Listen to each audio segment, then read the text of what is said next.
Are you a fan of the No Dishes podcast? Be sure to check out our Patreon, where you can find exclusive merch and perks, and join the Clean Plate Club, our Facebook group where you can connect with other fans of the No Dishes podcast, share your favorite moments from the most recent episodes, and submit questions for upcoming guests. Season 4 of the No Dishes podcast is brought to you by VisitBloomington.com. VisitBloomington.com is the best resource for restaurants and culinary information, special events, fun activities, places to stay, and more in our area. We share a similar mission here on the No Dishes podcast of highlighting local businesses and the people who make our community unique. We can't thank them enough for hopping on board. Check them out at visitbloomington.com to easily plan your next meal, visit, or night out on the town. I can show you the world. One World Enterprises, that is. We sat down with their new Chief Operating Officer, Kyle Dahncke. We got into his 20-plus years managing Olive Gardens, his time running the Luca Pizza in the mall, and also a stint as GM at the Crazy Horse. Will Lenny's be bringing on unlimited breadsticks? Find out. Hey, say, honey, let's go out to eat. Relieve our culinary duties. With all these restaurants to sweep us off our feet, they're bound to turn us into foodies. No dishes, no dishes, no dishes. We'll have a bottle of wine, relax and have a good time. No dishes, no dishes.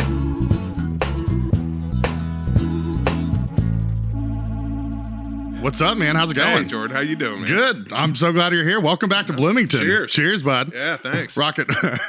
Yeah. I stopped drinking 7 months ago, and I still do the tap. Oh, the tap. What's the tap about? Well, normally when I'm you do too it, old. I've seen it. Yeah. I've seen it, and then I always feel out of touch. yeah, it's like a shot thing. You normally just do the cheers, and then you Cheers, tap pop, it, and then you bam. rip it. Right. And I just didn't even think. What's the tap? Is there a significance of the tap? Or Garrett, is that... do you know why people tap? Like when they do a shot. Yeah, you like. I always thought it was like some kind of superstition. Like, Okay. if you didn't do that, like something bad. Well, that's what I'm worried about. What happens because I rarely do shots. Not that I'm against it. I just rarely do it. To each their but own. if I'm not a tapper. I just So. thought it had something to do with it being a spirit, like being a hard alcohol. Okay. But like, I don't think like a mug of like coffee or. So I'm safe. Yeah. I don't think you Okay. start out with any bad juju. Expert in the field.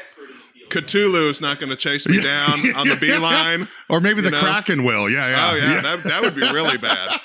That'd be really bad. Well, welcome back to Bloomington. Thank you. Yeah, Thank nothing you. more fitting than welcoming you back to Bloomington than talking about how to properly take a shot. It's part of your upbringing. Part of right? a college town. Yeah, that's just good, clean fun. Absolutely. Well, you're here with, obviously, you brought your Hive mug. I did. Here with did. One World Enterprises. One World Enterprises, a Bloomington institution tradition for over 40 years. Wow. Yeah. So Jeff, we had Jeff on the program with Glass to talk Right. about you coming on as the COO. Right. And what I know, Jeff, it was really interesting. He said, I'm not a great manager of people. He said that on the air, and so that was part of why he said he wanted to find you to come into that role. And I thought that's like a really cool That's thing a hell of a compliment. of a leader. Well, Right? yeah, for you, How but about also that? for him to be recognized where his strengths are. Yeah, and I think I've seen that a number of times in my career, in my life, where I've had the fortune to meet a few people that say, look, I can't do this, but I know who can. I can find somebody that can, and then I want to let them do their job. Absolutely. Right? I think you've probably met people the same way. 100%. Well, I mean, that's a good leader's ability to delegate and know who can handle what tasks and who's going to excel. And I've known you for quite a while. Yeah, we didn't do a timeline. Was O'Charlie's the first? Yeah, I don't think I knew you before O'Charlie's, but you had just come to town. Yeah. Oh, yeah. I was brand new, funky fresh, right? Funky fresh. Yeah. As you are in your role. I am funky fresh. I think what I just said. Day four. Day four. I took a day off on day 2 to buy a house. Yeah, I feel like that's a good reason to take a day off. Well, why not? Yeah. I got in there one day. I said, okay, I got this. I'll see you Wednesday. Give it a couple weeks and you'll have heat and the furnace will be on. Heat will be a good thing. Yeah. Especially in Indiana. We have monsoon season today. And I Right. just hope we don't. I hope we don't go to a blizzard before we go to the Sahara. Yeah. Well, this Right. episode is actually brought to you by Holiday World Splash and Safari. Yeah. We walked in to record and there's 4 puddles in the studio. Yeah. So I didn't see the sunscreen station though. Right? Are there free beverages? Yeah. Oh, yeah. Right. Exactly. Oh, we should get a soda fountain in here. Oh, that'd be That'd fantastic. be good. It's like, you want Pepsi, Mountain Dew? They're like, oh, I'm Yeah. more of a Coke person. All right. Sorry. Right, that's next door. Yeah. We're not on that. We can't afford that yet. Right. We'll put that in for season 5. Yeah, We're on the we'll- budget for season 5. We'll see if Pepsi and Coca-Cola can Looking duel for for our sponsors. contract. Yeah. Go national. Yeah, there you go. Yeah, it's like, I don't think they'll be as impressed by our viewership numbers as maybe some more local I folks. don't know, an emerging market. Yeah, there we go. I like it. Yeah, Right. we'll have to just find the right person to talk to. That's like the guy. Did you hear the story about the shoe salesman? That 2 different shoe salesmen that got sent down to Africa. No, but I want to. So they got sent down to Johannesburg, let's say, and the 2 guys each called back, and the first guy said, "Man, this is horrible. This is horrible. Nobody down here wears shoes. Nobody." And the second guy calls back and he says, "This market is wide open. Nobody wears shoes. Yeah. We're gonna make them in." There you go. All about the It's outlook. about perspective. Yeah, I like that. Well, it's cool having you here. I mean, like we were saying, we go back 12 years, or 12 or least, 13. at Yeah. least, yeah. So you were the GM in the Olive Garden on the west side when Yep, I was at we met. O'Charlie's. Yep. I started with them in 2002 and was the general manager by 2007. Okay. And, What was the role you started in? I hired on as a department manager. Okay. And went in and did the rotation through the departments and was chomping at the bit to get an opportunity to be a general manager.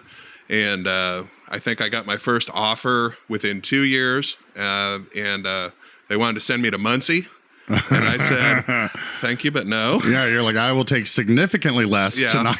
and my boss didn't talk to me for a year and a half about a promotion after that. Ooh, yeah. He said, "You're dead to me. Go back to your hall or go back to your bar or whatever it is." Right. And then I got the opportunity to take over a restaurant on the west side of Indianapolis, Okay. which is where I grew up.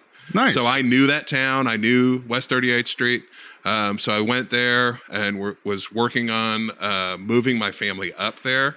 And about 8 to 10 months later, I got the ask, "Would you like to come back?" And I was like, "Yes, please." Absolutely. And so no looking back, and luckily had not sold my house, was able to stay, in the same place the whole time. There you go. Well, you did such a great job, from my understanding and what I could just see from the outside looking in, that you got a promotion to go run more recently, a few years ago. Absolutely, The yeah. Olive Garden in Greenwood. Yes, yeah. The story was that same boss who did start talking to me again, and We mended the relationship. Yes, Yeah, that's good. definitely a major influence in my life, occupationally as well as personally. He's a good friend, Bob Newbloom. I was gonna say, give him a shout out. for Yes, sure. sounds like a great person. And Bob retired, so we've gotten, we went post COVID.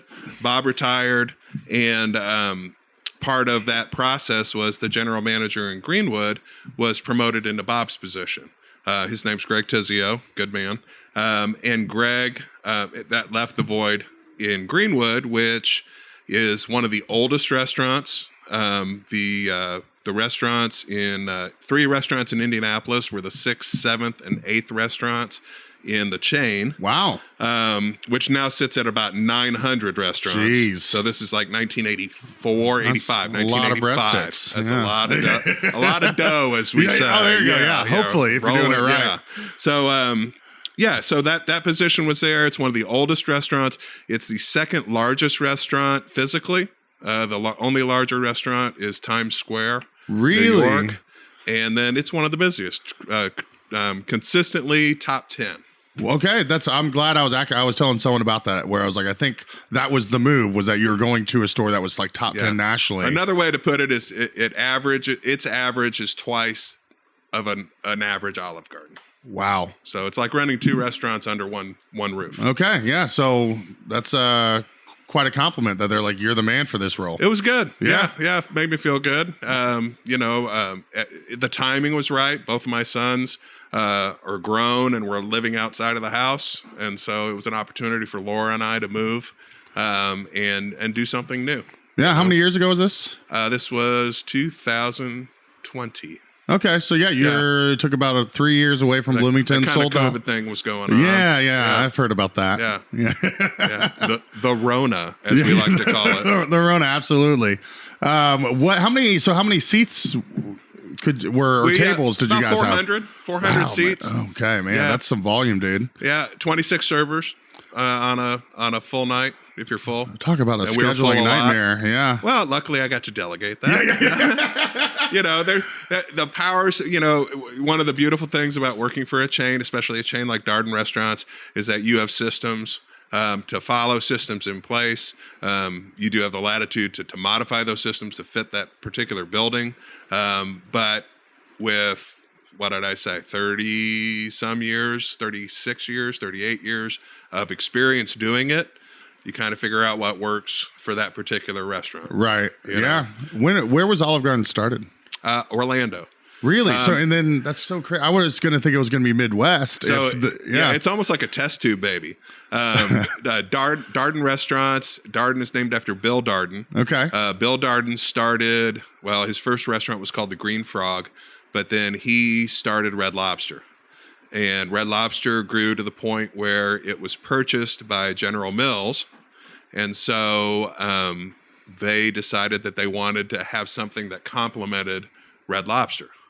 And they created Olive Garden. Okay. So Olive Garden was created in Orlando, 5 restaurants, and then 6, 7, 8 in Indianapolis. That's the part that gets me. Is such an odd jump where like you would think you just kind of grow geographically out. Sure. And they're just like, we're just gonna puddle jump up here. But I think there's a couple things to learn from that, or at least if you think about it historically, if you can make it in Indianapolis, you probably can make it anywhere as far as a medium to large city. Yeah. Right, where you can put a number of locations in at once.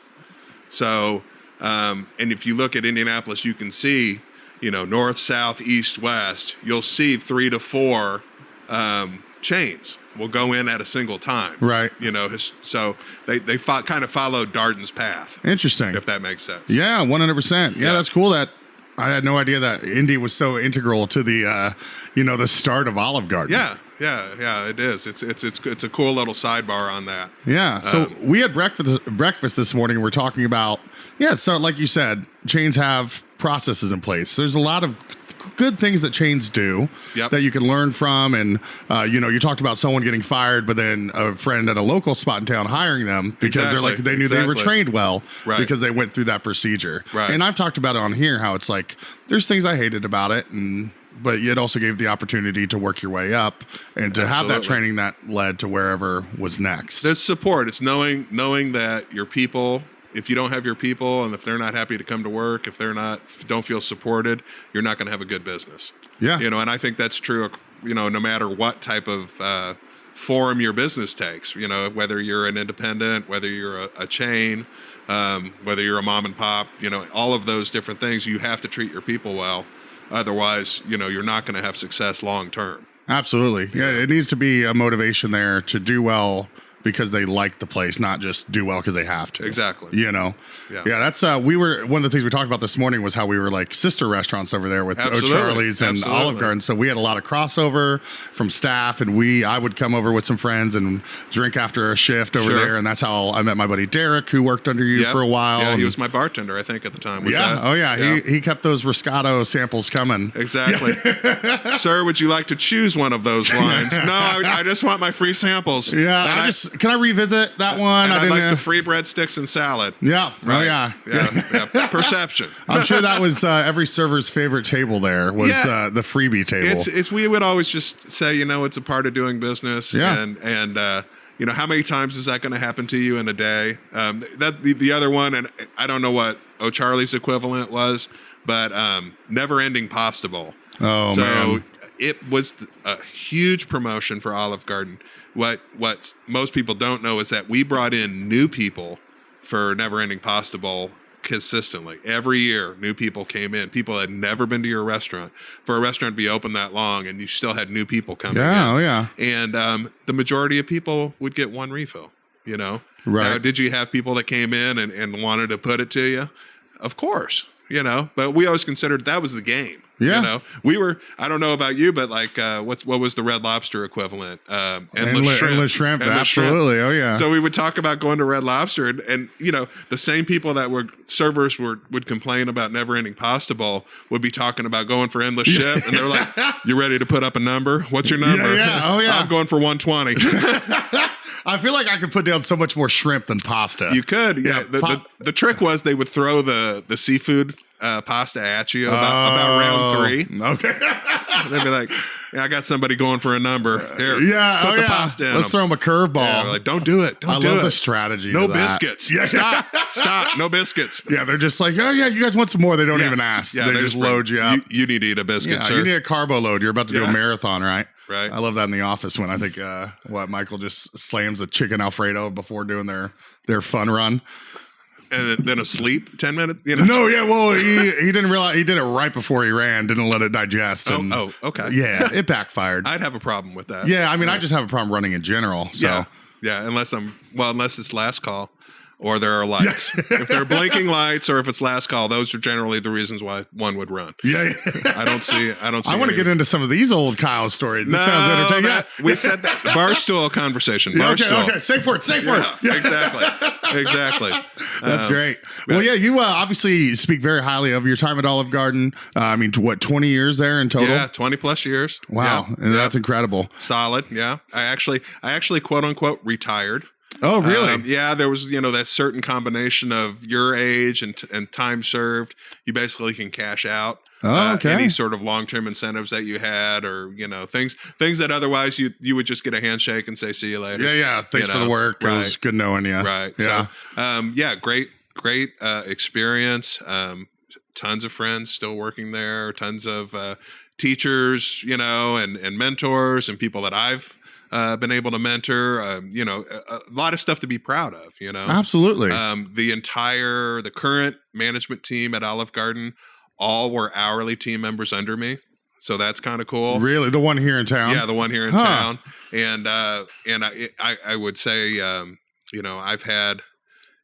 one point I had 3 generations of a single family member, a single family were under the same roof. Interesting. So that was cool. Yeah. And for the restaurant to only be open 20 years, to have that happen in that 20-year span was pretty neat. Yeah, there's a lot of pride to take in that. When you go in there, do you get like the royal treatment, or are they like, oh no, they're going to analyze it? You're going to analyze everything they're doing? Again, I was just there. Yeah. Yeah. I mean, I was just there yesterday, actually, for lunch. Oh, nice. Okay. And I got hugs, and I got, people came out of the kitchen. There was a handful of people. So there were 5 people that were there during my tenure. Yeah. That were working yesterday, and I got to see all of them and catch up with them. And that's great. And that's really cool. I'm sure they love seeing you. Yeah, being back in town, and they're going to see you some more now than I'm sure than when you were up in Greenwood. Absolutely. And then one thing that Bloomington has more so than Indianapolis is those connections, those soft connections where I was just talking to Dawn, day bartender at the Olive Garden in Bloomington, by the way. Great person. And Dawn, I said something to Dawn about needing some drywall help. And she goes, well, I know people, baby. Yeah. Oh, yeah. And I'm like, yes, send them my digits because I need somebody. Yeah. And she said, I'll be in touch. And I know that I'm going to get 2 or 3 phone calls out of that. Absolutely. We say it all the time. It's all about who you know. And just Bloomington's that perfect size, too, where you really can know everyone for whatever you need to get done. Kevin Bacon's got nothing on us. Yeah. Right? Yeah. Yeah. I can go 3 degrees in most circumstances. Oh, yeah. So, especially if you keep it in Monroe County. Yeah. Don't get too spread out. Right. Well, you've always been kind of a soft connection for me, or more of a acquaintance. Right. But like my buddy, like I mentioned, Derek, who worked for you. Anybody I've known that's worked for you though, and has like spent a lot more time, spoke so highly of their experience working under you. So that was part of the reason where I'm like, I want to get Kyle on here and talk with him about his time. One of the things you mentioned this morning was I was talking about frustration getting bread runners for rolls at O'Charlie's. Okay, sure. And then so that led into just food running in general. And you guys played poker. Poker, yeah. So we were talking about motivation, right? Yeah, how do you motivation people? How do you get those servers to do what servers don't want to do, Yeah. which is anything but counting their money and something that has to do with their 3 tables, their 9 square feet, Anything whatever you that want to helps call that. other people than them. Yeah. That's the perception, right? Yeah, right, exactly. Right. Yeah, So when you're managing servers, when you're the department manager for servers, you're defending those servers and you're doing everything for them. And as soon as you switch, like say if you're a service manager and you go to be a culinary manager, the first thing you it's like you go through those doors and you're like, servers suck. Yeah. Right? Like these guys. It's horrible. They don't do anything, And so you have to find a way to motivate people, and you can do it, you can do it negatively, and that's a short-term solution. Right. Or you can find ways to make it fun, and I've participated in both over the years, but we played poker. So, anytime our big thing was trays, because we did a team food running concept. Don't shop your own food out of the window. We committed to having somebody, dedicated to make sure that flow happens. Most people have an expediter or a manager or some other leader in the window. And I transferred from, I would be like the quarterback, where I would take trays and put them in your gut and say, Jordan, 23. Yeah. And you'd be like, what? Yeah. Jordan, 23. Don't give him a choice. Right. Yeah. 2, I had a deck of cards, and sometimes we even had it to the point we had 2 decks, and you would take a deck of cards and you would slide a card under each tray.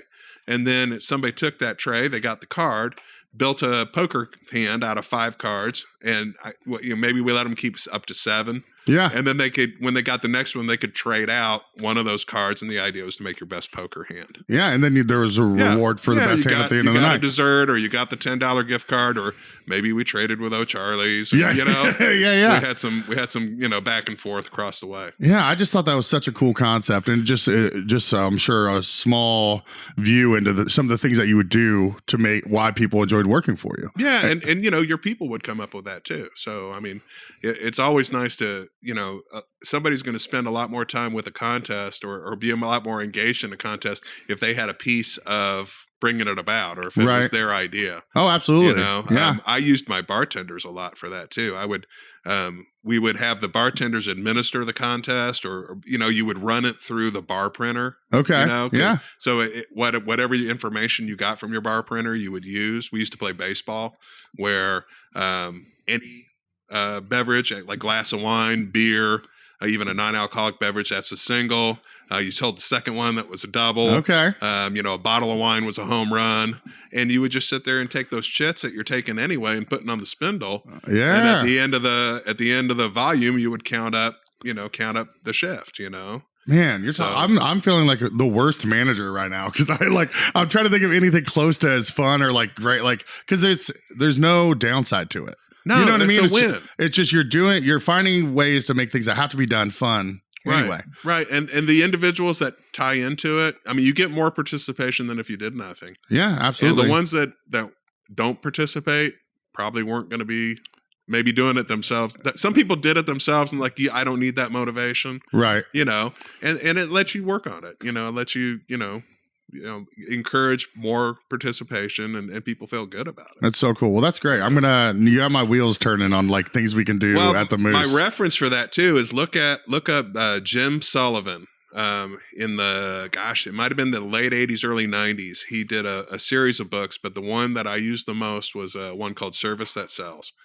And he detailed some of those kinds of games where people are salespeople and not order takers. He would define the difference between those two. Right. And then, just some things that created some ownership around, your job as a server or being of service. Yeah. And so that's a good book to start with. Sales that sell, or Service That Sells. Service That Sells. All right. Yeah, Jim Sullivan.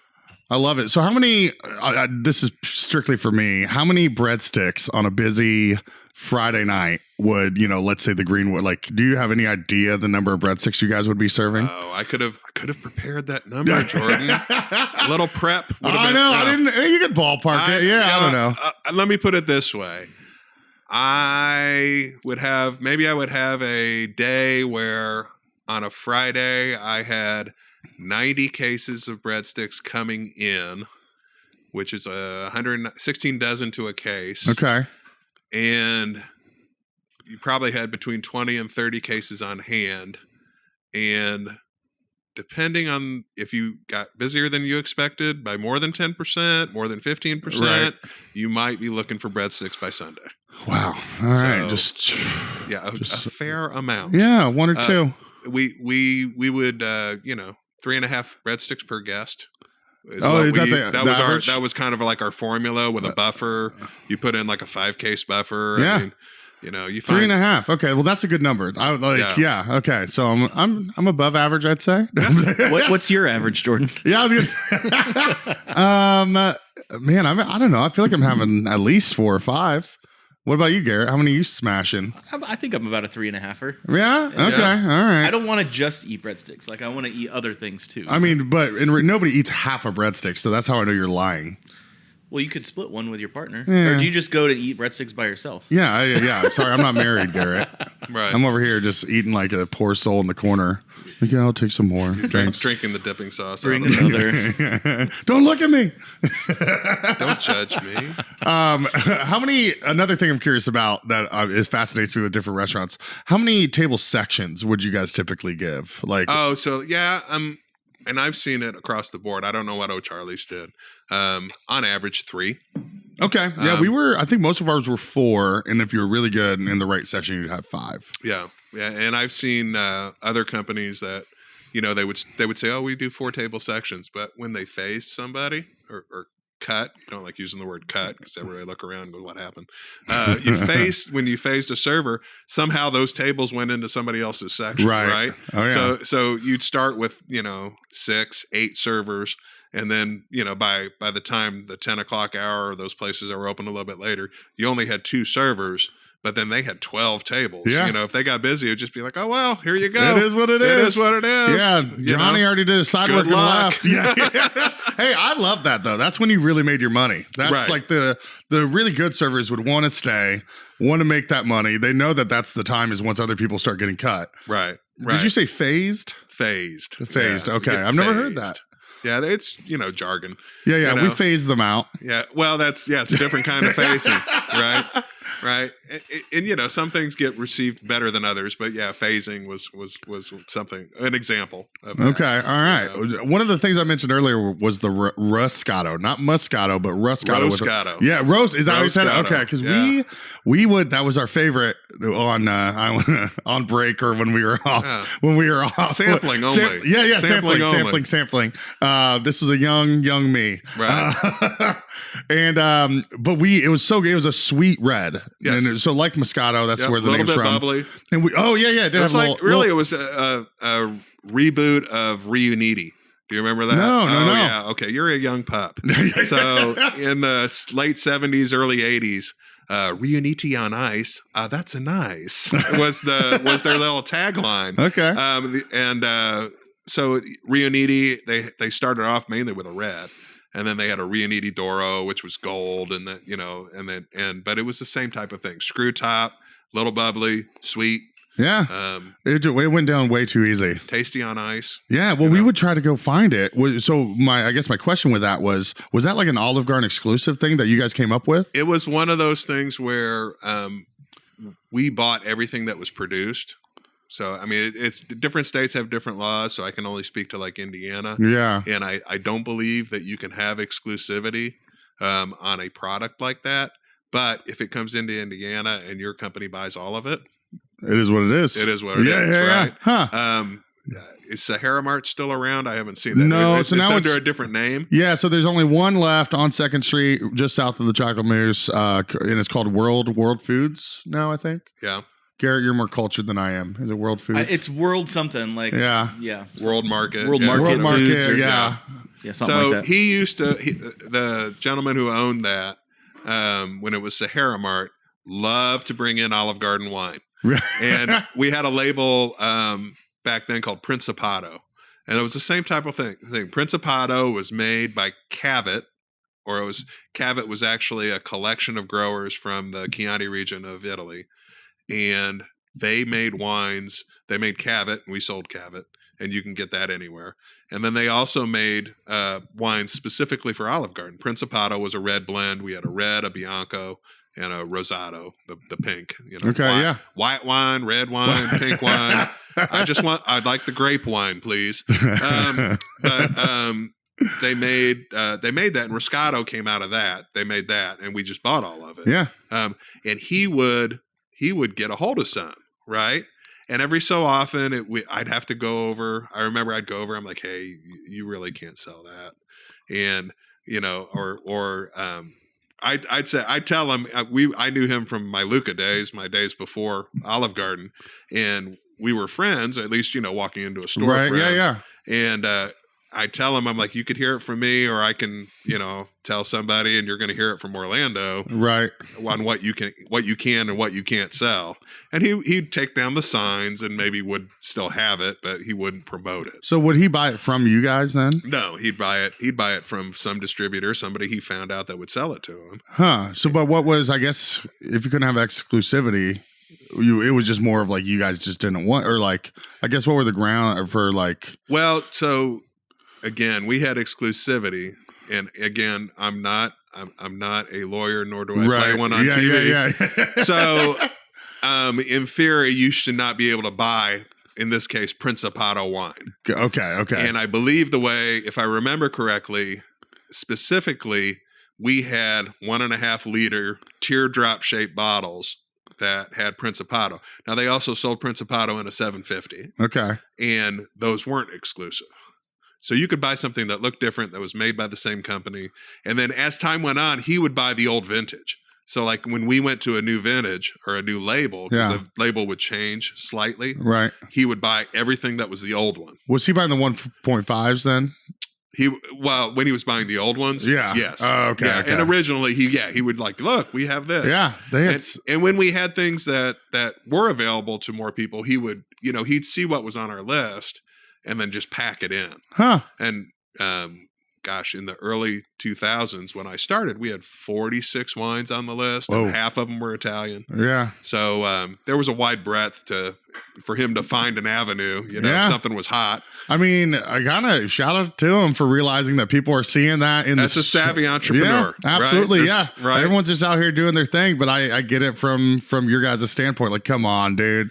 Right. Yeah. And again, I'm the Bloomington guy. I'm not the corporate hammer. Right. There's people that do that. It's you're just trying to be friendly about it. Yeah. Yeah. They, man, I hadn't thought about Sahara in a while. That was a warehouse of wines. He never shied about buying anything. Yeah. Right. Yeah. I think that might have been the downfall. Yeah. There was a lot of inventory. And it's not bad for wine because wine can sit for a while. Right. And like he was deep into beer too. Oh, really? And beer. Oh, that's right. Yeah. Dusty beer is not a good thing. No. Yeah. It doesn't. The hops don't. You want to have it fresh. Yeah, absolutely. You mentioned before your time at Olive Garden, Luca. I wanted to get in. Right. What were some of your pre-Olive Garden restaurant experiences? Wow. I was a young man. Yeah. That's funny because I was surprised that we hadn't talked about that before. And when I've told the story before, when it's come up, I had a lot of chain experience just by virtue of where I was. So I happened to be on 2 openings of chains as a teenager. I worked for Po Folks. Is this West Side of Indy? West Side of Indy. Okay. Yeah, I worked for Po Folks. I don't know if anybody, do you remember that chain? That's my favorite Nappy Roots song, but yeah. Do you know that one, Garrett? Anyway. Okay. You're going to put that as the under, if we could pay for the copy or whatever. Yeah. The license like come in and go out on that, I love that song so much. Okay. Was it like a po' boy place though? No, it was, so it was Southern cooking. Okay. It was, they a lot of stuff that claimed to hail from the Carolinas. So it was like a lot of food that's not good for you.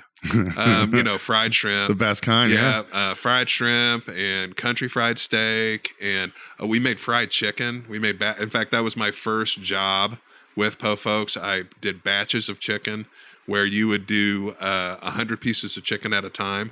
And that was hand battered, hand fried, and nice, huge, big pieces of chicken like that. There was a thing for the wing called a silver dollar cut. And a silver dollar cut, they cut a corner of the breast into that wing. So you had kind of like this nugget of white breast meat in the corner of the wing. I've never heard of that. That was awesome. Cool. Yeah, I like that a lot. Ran the fry line. And that was a chain, Po Folks It was was? Po Folks, yeah. I don't know how big it got. A couple years later, I opened up a Ryan's across the street from where that Po Folks was. Is this all on 38th? It was actually on Lafayette Road. Okay. Lafayette Road. So I opened the Ryan's across the street, and that was, gosh, I don't think there are Ryan's around anymore. Yeah, the one I would always go to was the one in Kokomo because my Okay. grandma lived in Tipton. Yeah. So whenever I think Ryan's, I think Kokomo, but I loved Ryan's. Yeah, and when they opened up, they were steaks made to order, and the mega bar was just a new thing, and it was still just like one long bar, and What's the mega bar? Well, it was like an evolution of a salad bar. So that was the mega bar would have hot food on it and a dessert section. And I mean, what you go to now when you go to a place, you see something that's just like, where you would just get the bar, right? Okay. You could just get the bar. But when Ryan started, most people got steaks, Yeah. or maybe some grilled chicken. I mean, we were a big grill operation, had a bakery in house, had their own meat cutter, so all those steaks were cut on site. So it was a good value because of the way it was set up. Right. That's how like Texas Roadhouse does it. They're doing Yeah. the butchering. So I would yeah. I would imagine probably a similar setup to that.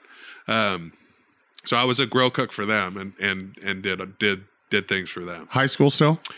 Just out of high school. Okay. I had gone away to Ohio University, came back fairly shortly out thereafter, and had to go to work. So, that's exactly what I did. I went to work for Ryan's. So you had Po Folks in high school. Po Folks, yep, for a year or so in high school. Had some experiences at Wendy's. There you go. Had experience with one of my very first jobs that was food related was I worked for a guy named Merrill Nix downtown Indianapolis.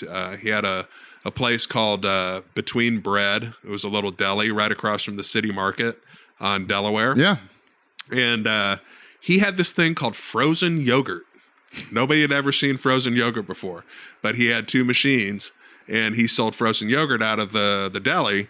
And then he would take those same machines and like push them around to street festivals. Huh. And he'd sell frozen yogurt at Circle Fest, or he'd sell frozen yogurt, at 2 or 3 different places around the downtown area. And he also had a good humor bike. And my first experience with him was at the Talbot Street Art Fair, selling chocolate-covered frozen bananas that were on a stick out of this good humor bike. Interesting. So moose horns, as we call them. There you go. Yeah, absolutely. Yep, selling a moose horn. Up on Talbot, and I got done with the day, and he said, "Okay, well, why don't you just ride the bike back to the shop?" I was like, "Okay, that is okay." Pretty far. I'd rather not. It was pretty far on a busy street. Okay, he's paying me $2 an hour, so Right? Yeah, you got to do what you got to do, man. Got to make that money. Yeah, so you paid your dues. So you do. Yeah, you got the 2 openings. You got the Wendy's. Right. You're doing the ice cream slinging. Yeah, You mentioned Luca Pizza. So yeah, we'll get to that right Okay, there. well, I'm jumping ahead. My bad. Yeah, You're right there. You're right in the wheelhouse. My summers, I was a camp counselor at our church camp, which is actually over in Brown County, Waycross Camp and Conference Center. Okay. So I did that in the summers. I had gone to, I had the only other one I think I'm leaving out is I was a room service waiter for the Adams Mark Hotel out by the airport. That was a good experience. Really? Okay. I don't think I've ever talked to anyone that's been a room service waiter. I think the statute of limitations is through by now. Perhaps I was underage because you had to have a liquor license. Oh, okay. Yeah, they turned a blind eye. Yeah. Well, they told me, hey, can you bring that liquor license in? I was like, yeah, I got you. Yeah. I'll bring that right in. Absolutely. And then like nobody said anything for a few months, and then the management changed, and the next manager said, "Kyle, I noticed you don't have your liquor license." And I said, "Yeah, I could bring that in tomorrow," and I never went back. Yeah. A few times, like see a sheriff drive by, be like, "Oh God, they're coming!" No, I don't have a liquor license. They're coming to get me. Hey, you gotta do what you gotta do, man. Right. So, I had come home from my 3rd season at camp, and I had taken the previous year off of school. My car was broken down. I didn't have any cash. So a year later, I get to the end of the summer. My car is broken down. I don't have any cash. So I moved to Anderson, where my mom lived. My mom had remarried and was in Anderson. And so I went up there and needed a job. So I went to Mounds Mall, and they were opening up a Luca Pizza. So I went in there, started working for Luca Pizza. Within 3 months, I got the heck out of Anderson. Dude, Right? I've got some. So when we first moved to Indiana, not to hide, but my dad was a preacher at the Methodist Church in Anderson. Okay. And one of my favorite things was to go to the Garfields at Mounds Mall. I don't know what time around. We're talking 87. Okay, I'm talking like 94, 95, 96. Okay, so- yeah, a little later. So here's the rabbit hole. So Which Methodist Church? Which Methodist Church? Which Methodist Church was it? Oh man, I think it was First United Methodist. Okay. I don't know if that. It was by railroad tracks. There was like a warehouse. There's a little grocery grocery around the corner where I always remember getting donuts before we went over there. Okay, so the reason I ask is that the person my mom married, John, who's my kid's opa, he was a Methodist minister. Really? And it was his second assignment was in Anderson. I don't know which Methodist church it was. We'll dive into this because it's like he was the guy before my dad or but something. the parsonage was in a place called like Sherwood Forest. Okay. So like it was a nicer house in an older neighborhood, but it was out east of town, like east of the highway. Okay. And that was part of his gig was that he got that house. And so I mean, interesting. Yeah, we'll figure that one out. Yeah. Well, I just loved going to when you said Mounds Mall. I know Mounds Mall. There's what a go-kart track right by it, putt place. Well, I don't know if that was around then, but we just loved Garfield's because you could draw with a crayon on the and that was an Indiana chain. I don't was know, it really? I don't know too much about it.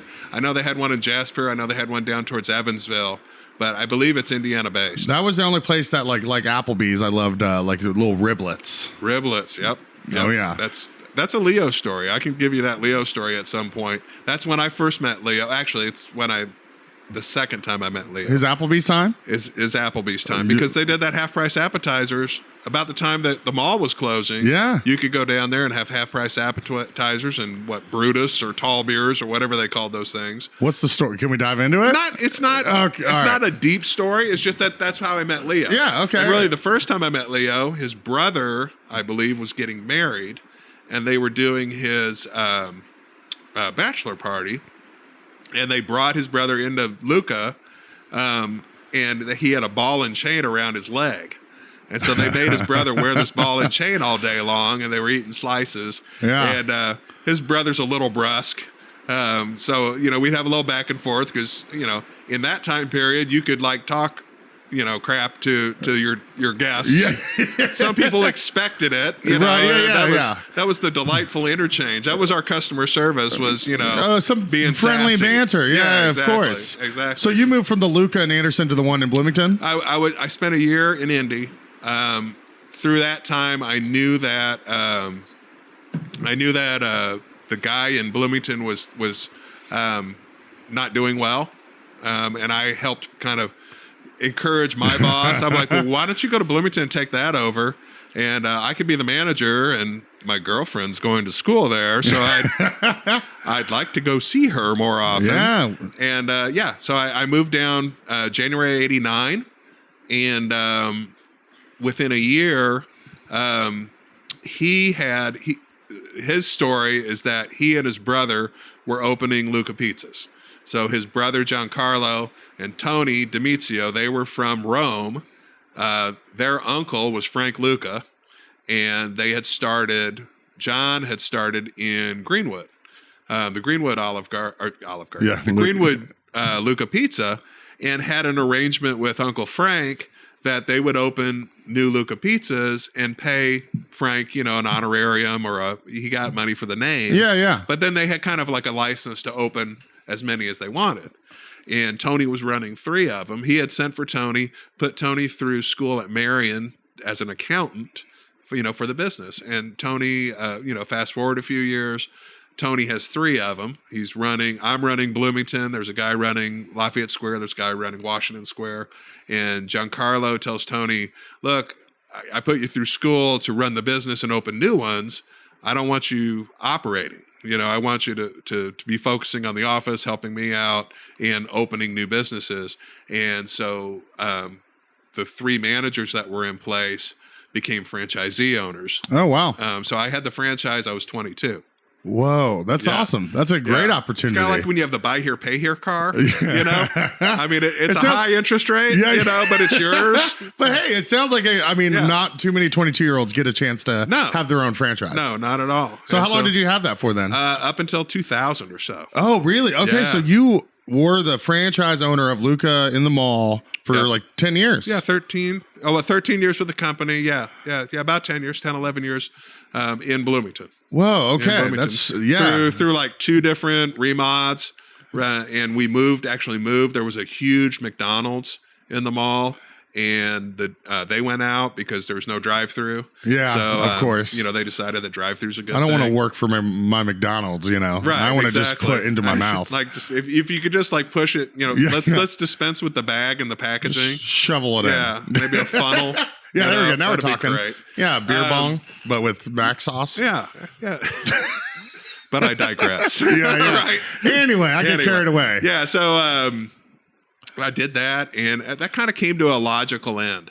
You know, there's no old pizza men, you know, and my kids were getting a little bit older.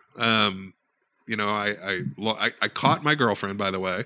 We got married in 1990. I was going to ask if that was exactly. that then girlfriend is now your wife. Absolutely, Amazing. absolutely. I love 32 years, Laura Dahncke. Thank you, Laura, for letting Yeah. us have Kyle here today. Yeah, and so we decided that being done with Luca was a good idea.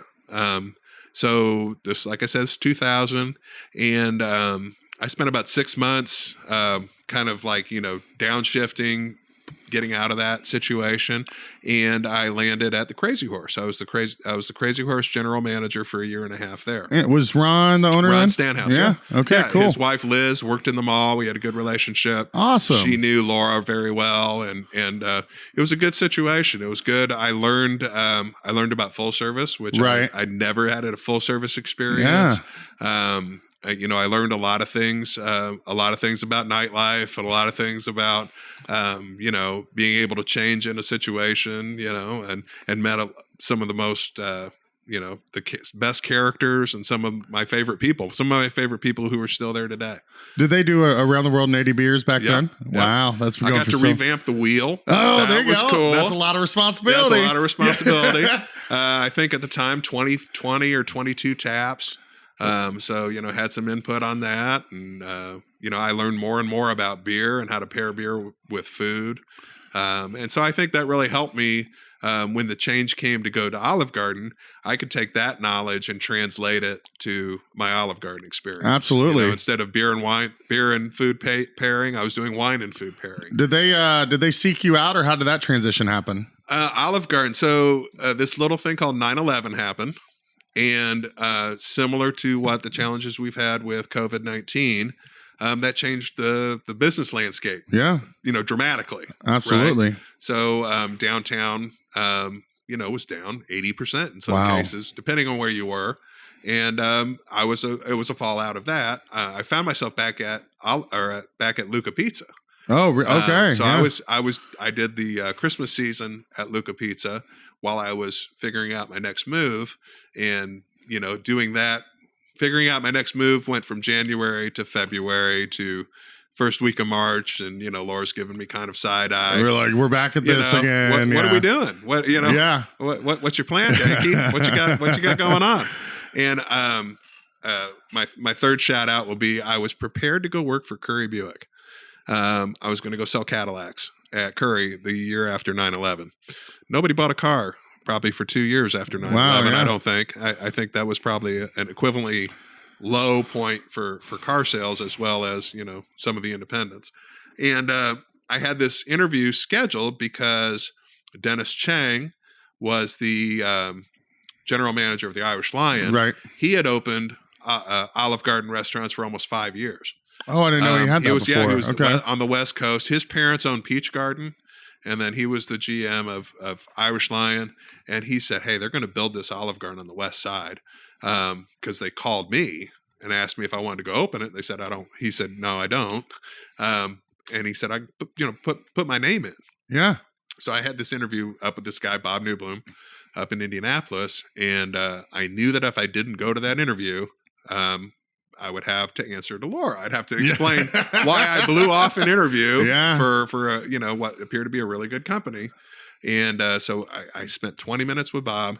And the biggest thing I remember about that is I spent 20 minutes with Bob, and I'm filling out, you know, some sort of manager questionnaire, manager aptitude test, and Frank Sinatra song comes on, you know, Capital Years type of stuff. And Frank Sinatra comes on, and I was like, I've got that CD. I played it in the pizza place, you know. Then a few minutes later, some Etta James comes on. I was like, I've got that CD. I played that in the pizza place. I was like, this might work out. Yeah, this might work. This is kind of got my home. vibe, right? Awesome. And, you know, then that led me to train in Greenwood. And then I was able to be on the opening team in Bloomington. I love that. Well, that's, it's such a kind of varied experience that you've been through.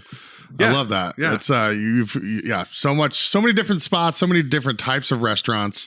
And then it's cool that you ended up at a home, even though bouncing around. The 20 years is such a long time that Olive Garden obviously did something right by you. Absolutely. Absolutely. And you think about taking time. I mean, we know the people that have been in Bloomington 20 plus years. And some of those people that have been 35, 40 years, you know, have gone on, you know, RIP. But it's good to be part of that generation now, to be the people that have been, you know, that other people are like, oh, I know that guy. Yeah. He's been around for a long time. They're an OG. Yeah. Olive Garden. Yeah. Ooh. A little tie-in. Yeah. It took Garrett a second. All right. Well, let's take a quick break, and then I want to dive into your new work and what you're going to be tackling. Excellent.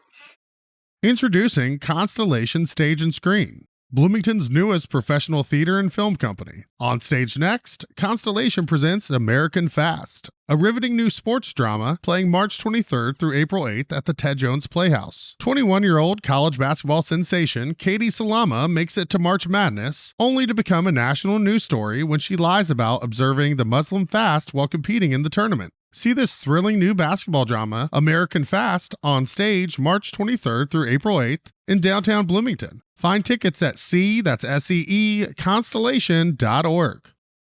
You haven't heard about Excalibur? Well, you better ask somebody. It's Bloomington's premier axe throwing facility located at 3604 West 3rd Street. It's perfect for birthdays, wedding parties, corporate events, or just hanging out with your friends. They also offer fun for all ages and super exciting Jelly Ball. Find out more and book your next event at Excaliburs.com. That's AXE Caliber with an S, Excaliburs.com. Did you know the Chocolate Mousse has a second Bloomington location? Located next to Buffalo's on Indiana Avenue, not only can you find our famous homemade ice cream, but we also have a full coffee menu featuring locally roasted Brown County coffee and delicious vegan and gluten-free treats from our friends at Rainbow Bakery. Skip the line and order ahead at moosebtown.com 7 days a week. Open early at 8 a.m. Monday through Friday. It's the perfect early morning stop, midday pick-me-up, or late-night snack. Well, now that we've kind of recapped your long history in restaurants, I want to get into how you've taken on this COO role at One World. Here we are. What was that like? Did Jeff reach out to you? What was it that drew you to it? That's a good story in itself. I mean, I think Jeff and I have known each other as long as I've been in town. And I think it started with as simple as we used the same brand of sausage. Ezo is the sausage company. And I still remember I used 1545 was the product number. And, you know, occasionally you'd run out of something. And a beautiful thing about Bloomington is a lot of times there are neighbors, people that you work with or other businesses, and you would borrow. Yeah, right? We do that with Hartzell's sometimes. Exactly. It's been a while, but yeah. Exactly. And O'Charlie's and Olive Garden, you know, we both sell Coke. Excellent. Yeah. We both use Island Oasis. Excellent. Yeah, we got a bib for you. Yeah. Right. So that was the neighborly thing to do. I always called it the Miracle on 34th Street phenomenon, right? So like, you know, when, I don't know if you remember the movie, the guy who was Santa would refer people to other companies. And he got into trouble, you know, because if he was with, I think it was Macy's, right? If he said, no, the skates at Gimbals, you should get the skates over at Gimbals. and he got in trouble for it. But I mean, really, to be of service to somebody, you know, if it is in their better interest to do it, if I can't get your business, I'm probably going to tell you where you can. Right. Right. So that's really how we met. We would, I would borrow from him probably more than he would borrow from me, but we connected. Yeah. And, then a few years later, we'd see each other in the Irish Lion and share a pint, or, that led to, let's have coffee sometime. And really for like the last 8 years or so, he and I would meet regularly, like every 2 or 3 months, and just talk shop. Maybe he was thinking about a certain aspect of the business and he knew that, I had some experience with it, or, some things that you get from experience with a chain, you could benefit. And I could talk about things without giving away, the secret to the Alfredo sauce, right. or yeah, exactly. Or giving I always thought the Lenny's pasta tasted familiar. Yeah, I'm just kidding. this seems very familiar. I do not mean me. to put Lenny's pasta on par with Olive Garden. Olive Garden's good, but Lenny.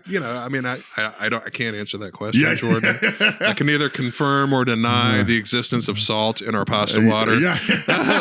Yeah, I threw that one on you. Right, exactly. At So today. that led to us talking.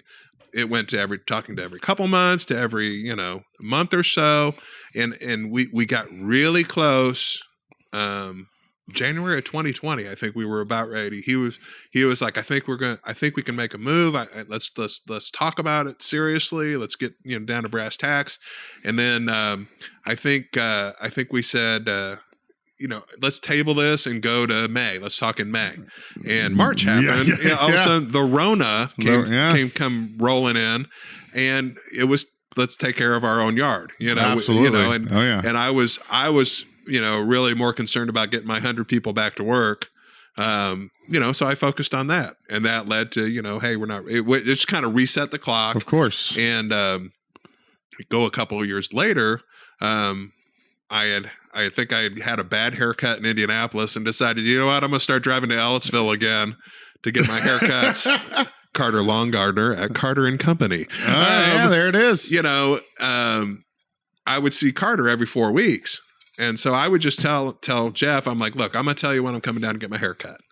And if you want to meet up, fine. If you don't, fine.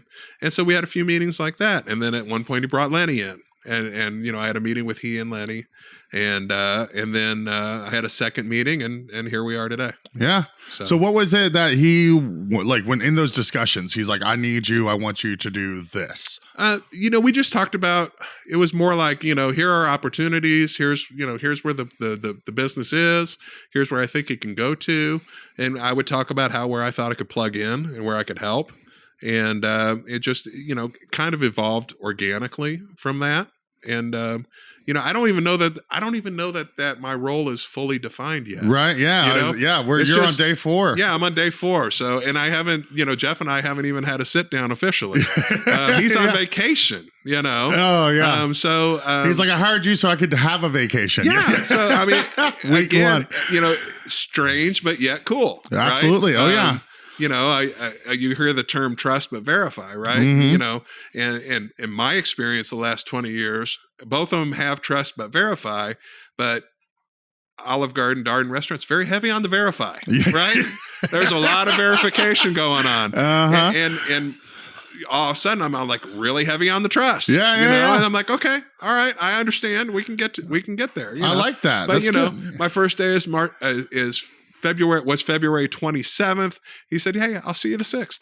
That's great. Well, and I like that. It's you get your feet wet, kind of get shown around, see how things are going. Yeah. And you get to get maybe a little bit of your own perspective before he's going around with you. Right. Yeah. Right. So it's been very, very good.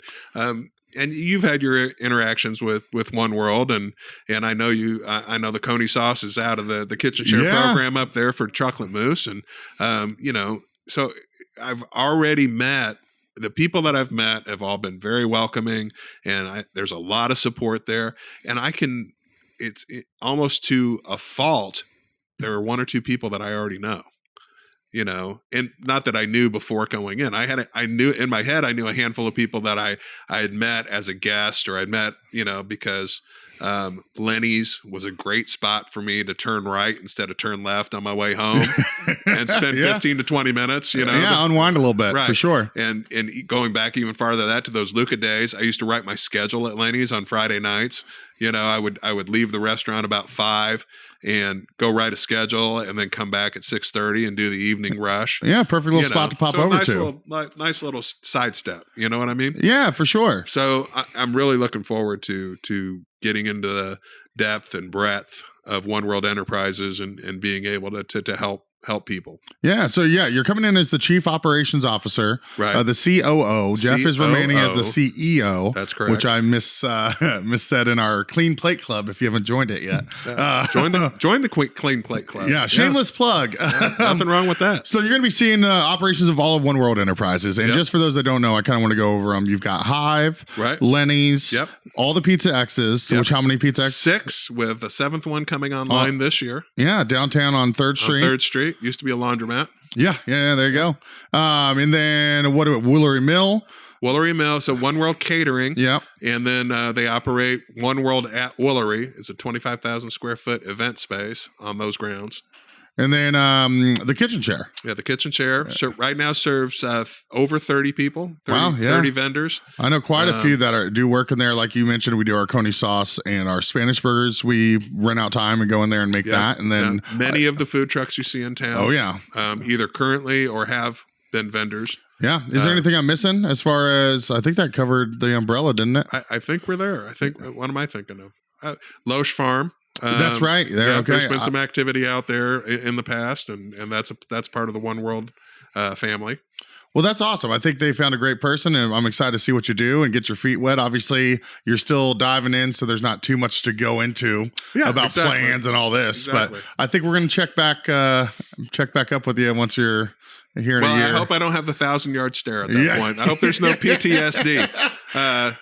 Not to this point. Knock on wood. Well, Right? I think you've got a lot of great things to work with, so it's always good. Nice to have a good foundation to start with. Absolutely. So outside of obviously those places that we just listed, you've spent plenty of time in Bloomington, like to spend time going out to eat, having a drink. 100%. I want to get down into some of the spots or maybe the things that you order that other people might be able to try. Okay. Maybe your favorite burger in town, best pizza in town, other than Pizza X, which obviously is number one.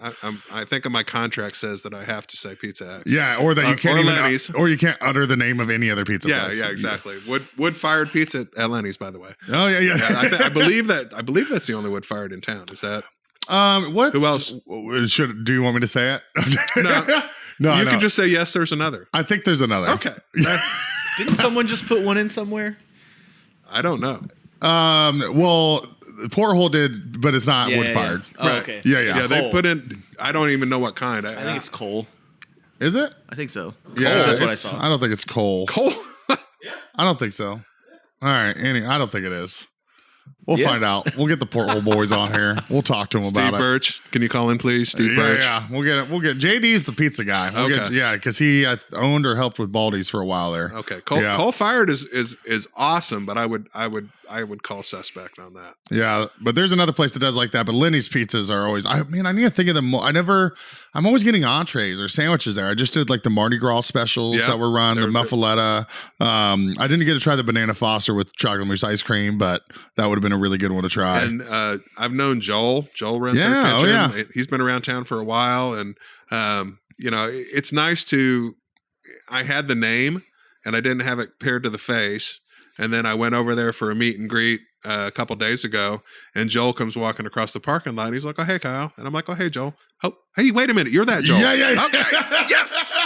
This is cool. Yeah, that's got to make it so much because it's got to be daunting to learn all these names and everything that you're kind of getting thrown into to have a few that you're like, okay, I know this person. And I'll get there, right in time. I'll get there. That is the going to Greenwood, because I had my people. I had my people, and I'd been there a lot had been there a long time. And again, your connection to Bloomington. One thing I didn't really count on was that. Being from Bloomington for so long and being part of the fabric of Bloomington, that was kind of my superpower, And I know the longer I'd stayed in Indianapolis, I would have redeveloped that. Right. But, I think people short sight how important that is, especially if you're in a leadership role or if you're in a position where you're developing somebody else. That can be critical, or it definitely can be a great asset. Right. Or especially when you have roles you need to fill. Yeah, you know the community, you know who might fill that role. We talked earlier about vendors. If you know somebody, I know a guy. Yeah. And to always be able to say that, to say, look, if I don't know a guy, I know somebody who knows a guy or a gal or a business that can help us out. Yeah, I've always said I want to move somewhere warmer, but now the longer I'm in Bloomington and it's just like, oh, you need a tow truck, you need this, everyone. Exactly. And it just makes life a million times easier when you just think about the hours you waste to go find a reputable whatever it is you're looking for whenever you move. So it's there's something to be said for it. Absolutely. So back to food, right? You want? Oh yeah, I want to know the nitty gritty. What are we staining our shirts with? Oh man, so like the other week, you guys were talking about burgers, and that Trojan horse burger came up, the double cheeseburger. Oh yeah, absolutely. I can't get away from the Super G though, so I can't endorse a burger at Trojan Horse because I haven't had it. Oh, you've never had it? I've never had it. Oh, okay. My go-to would probably be Upland Bison Burger. I love Upland's burgers. There's something about the way they season them, or there's a unique taste to them. And the Bison's the way to go too. Red Fraser, shout out. Yep. I just said they were just a vendor of the kitchen share. Oh, that's right. Yeah. They were. I'm hoping they get to come to a couple Food Truck Fridays this year. Oh, they were at the home show. Yeah. And I got to have one of their burgers for the first time in like 2 years. That's awesome. So yeah, they used to do, and they still do. They just didn't have at the home show these like Philly cheesesteak egg rolls. Yeah. With bison, and oh my god, dude, I was so excited to go over there and order them, but they take a lot of prep work. Okay. And my buddy runs the truck. He's like, "Yeah, sorry, man." I was like, "Oh well, I guess I'll have to settle for a delicious burger." But it's those whenever if you ever see them making those egg rolls, be like, "Can you throw a couple in a fryer real quick?" Yeah, that's cool. I would give a shout out to Juanita's restaurant. Oh, okay. That's one I don't think we haven't talked about Juanita's on here. Juanita's over on what do you call that? West Kirkwood? West Kirkwood, absolutely. The big yellow building. I've got to get my jargon back. My geographicals are a little off. Well, you know the Kroger's still. So yeah, I know the Kroger's. Yeah, I know what's the go-to order at Juanita's? Juanita's, they make really good soup. Their soups are really good. Everything they make is fresh. And Juanita is the grandmother in the family. And her daughter Maria opened the restaurant with me at Olive Garden, and she was I don't know if we talked about it just now or we talked about it earlier. I had 3 generations under the same roof. That was them at one period, and that was that family. Interesting. So at one time or another, many of the people in that family have worked for me. And then when they opened Juanita's, I've loved going there. They wrap their tamales in banana leaves. And that's exceptional. I know when they first started cooking chile relleno, she wouldn't allow them to be put into the deep fryer, so they had to pan fry every one. And so, like, it's a 2-step process where you prep it one day and then you put it into service the next day, and it'd be a lot easier just to drop them in the fryer. Right. But Grandma said, no, that's not the way you do it. Gotta do it right. Well, that's got to be so satisfying for you, or fulfilled. Like just the people that worked with you to see them running off doing their own thing, and succeeding. And that goes out. So I'd have a hard time not recommending them. 3 Amigos, Ivan Silo worked for me as one of our CAs. Do you know which one he's at, or is it both of them? He's one of the owners. So okay, yeah. He and his 2 partners started in Ellettsville and then went to 10th and College. And then he originally opened the one over by Patterson as Mr. Taco. Yeah, I remember. And then made it into 3 Amigos. And so he's had a hand in all of those. Okay, cool. Yeah, because I went to Mr. Taco when it opened. It was good. And then I don't know if I've been back to that 3 Amigos since it was changed to a 3 Amigos. Yeah. So I need to make a point to get over there. Back to the burgers. You really can't go wrong with Hinkle's. Oh, man. I did it last week. Richie and Jana Shields. Mm-hmm. Known them a long time. Jana worked out at Unionville Elementary. I think she's still out there. And was, a friend of the family for the entire time that my boys were growing up. They do a great job. Oh, yeah. I did. It was great. I took back some for one of our staff that had never had it. But part of the experience with Hinkle's isn't just the food, but it's sitting there for 15 minutes talking with Richie. Yeah, exactly. Or, just about what's going on in town. Exactly. It's like like the watering hole, Yeah. Yeah. Without the beers, but with burgers. Right. And corn Exactly. dogs. Nothing wrong with that. Yeah. Nothing wrong- that's why I've been going to the Crazy Horse for 30 years. You know, You gotta unwind and vent somewhere. right. But Kosh, the day bartender. Oh, absolutely. I know. think he's the only salaried bartender in town. Probably. I hear that you see him at IU golf course a little bit more often than you used to, but Well, good for him. He's still putting time in. Dude, he's a man. We need I've never thought about having him on here. I need to have him on here. Yeah. He is a legend. Yeah, you could get him, or you can get Scotty. Oh, the kitchen manager, Scotty. Scott Thresh. Yeah, Scotty's the man too. The soup. Speaking of good soups, Crazy Horses That would be, consistently. and a big proponent of that would be Dylan Browning. Yep, I was gonna say Scotty and Dylan, man. Yeah. Those two guys are doing a great job at Crazy They Horse are. and have been for a while. Good people. Absolutely. Good people. Anywhere else you want to give a shout out before we go? Oh, I don't know. You got to tell me. All right, well, that's what good. have I missed? Well, I'll take your round. I've been singing a lot of praises on here of man, I don't want to leave anybody else out. Right. But I love Feast. I love Osteria. I love Small Favors. C3. I mean, there's so many good ones. So now that you're back, we'll do a little food tour together. That'd be awesome. Yeah, we'll get a little Saturday, and I think it was from the TV show Louie, where they talk about doing a bang bang, where you Okay. go to one place and have a full meal, then to go immediately to another place and have a Oh, full that's meal. not me, dude. Oh, all right. I don't know about that. I'll We'll do a progressive. I do a bang like to pause. hit 3 in a row at 3 different places. App one place, lunch somewhere else, and then maybe an after that. All right, I'm down for that too. Thanks so All much right. for coming on, Kyle. Excellent. Thank you. Thanks for joining us in the latest episode of the No Dishes podcast. Do you like what you heard? Be sure to write a review, rate us, subscribe, like, whatever it is that you do to show your support. We really appreciate it. Until next time, be sure to keep those hands dry.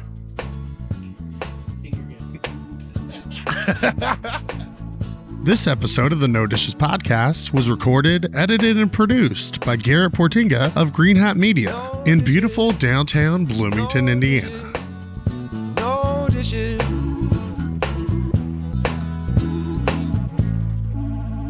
Season 4 of the No Dishes podcast is brought to you by VisitBloomington.com. VisitBloomington.com is the best resource for restaurants and culinary information, special events, fun activities, places to stay, and more in our area. We share a similar mission here on the No Dishes podcast of highlighting local businesses and the people who make our community unique. We can't thank them enough for hopping on board. Check them out at visitbloomington.com to easily plan your next meal, visit, or night out on the town.